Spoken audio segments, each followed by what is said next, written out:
Neemias capítulo 2. Neemias em Jerusalém.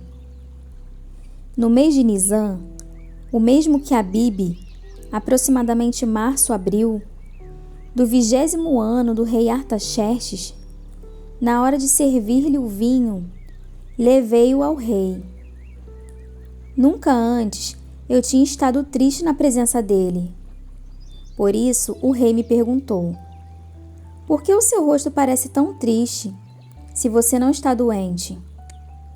Essa tristeza só pode ser do coração. Com muito medo, eu disse ao rei: que o rei viva para sempre.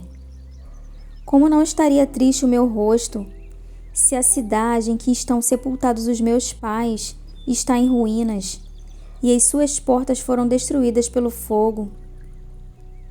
O rei me disse: o que você gostaria de pedir? Então, orei ao Deus dos céus e respondi ao rei: se for do agrado do rei, e se o seu servo puder contar com a sua benevolência, que ele me deixe ir à cidade onde meus pais estão enterrados, em Judá, para que eu possa reconstruí-la. Então, o rei, estando presente a rainha, sentada ao seu lado, perguntou-me: quanto tempo levará a viagem? Quando você voltará? Marquei um prazo com o rei, e ele concordou que eu fosse. A seguir, acrescentei: se for do agrado do rei, eu poderia levar cartas do rei aos governadores do Trans-Eufrates, para que me deixem passar até chegar a Judá.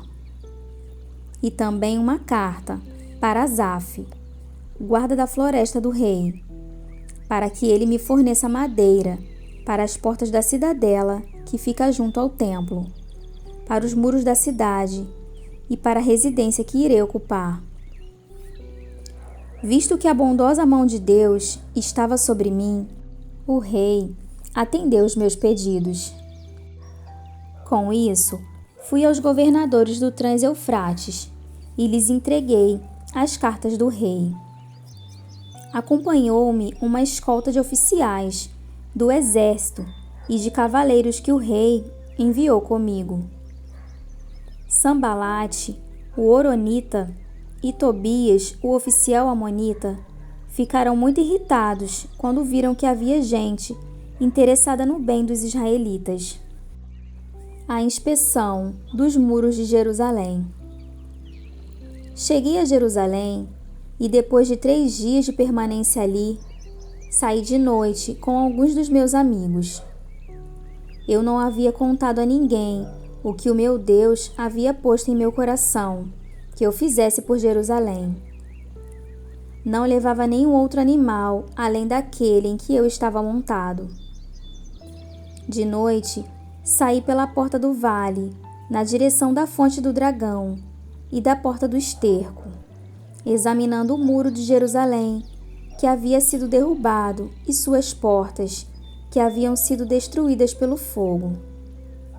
Fui até a porta da fonte e do tanque do rei, mas ali não havia espaço para o meu animal passar.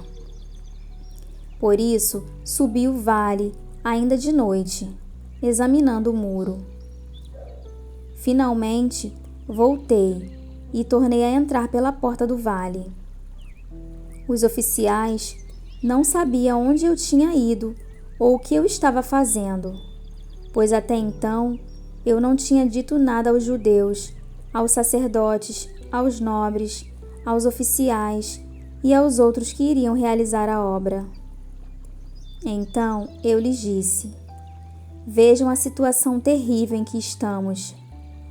Jerusalém está em ruínas e suas portas foram destruídas pelo fogo.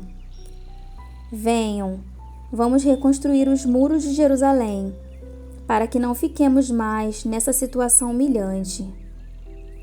Também lhes contei como Deus tinha sido bondoso comigo e o que o rei me tinha dito.